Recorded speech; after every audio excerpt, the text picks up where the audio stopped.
అజరుద్దీన్కు మంత్రి పదవిపై PCC chief Mahesh Kumar Goud ఆచితూచి స్పందించారు.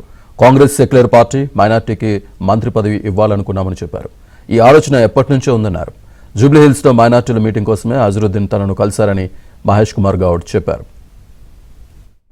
అజరుద్దీన్ కలిసింది జూబ్లీహిల్స్ మీటింగ్ కొరకు, మైనార్టీస్ కొరకు మీటింగ్ జరుగుతూ ఉన్నాయి. దాంట్లో భాగంగా జూబ్లీహిల్స్లో మీటింగ్ చేసుకుని భోజనానికి ఇక్కడికి వచ్చినాము. ఇక్కడ నుంచి మళ్ళీ సీఎం గారి దగ్గర ఇంకో మైనార్టీ మీటింగ్ ఉంటే వాళ్ళు పోయినారు అక్కడికి. సీఎం దగ్గర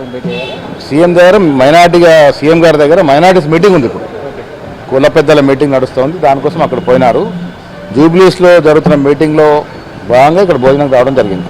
అజరుద్దీన్ పేరు ఫైనల్ అయినట్టుగా మాకేం సమాచారం లేదు. కాకపోతే ముందు నుంచి కూడా అజరుద్దీన్ ఎమ్మెల్సీ చేసినారు కాబట్టి అజరుద్దీన్కి అవకాశం వస్తుందని గత 3-4 మాసాలుగా చర్చ ఉంది. వస్తే సంతోషం. ఒక మైనారిటీకి క్యాబినెట్లో తీసుకోవాలని ముందు నుంచి కూడా ఒక ఆలోచన ఉంది. నేను కూడా పలుమార్లు ముఖ్యమంత్రి గారిని హైకమాండ్ని కోరడం జరిగింది. ఒక మైనారిటీ డెఫినెట్గా క్యాబినెట్కి వస్తారు.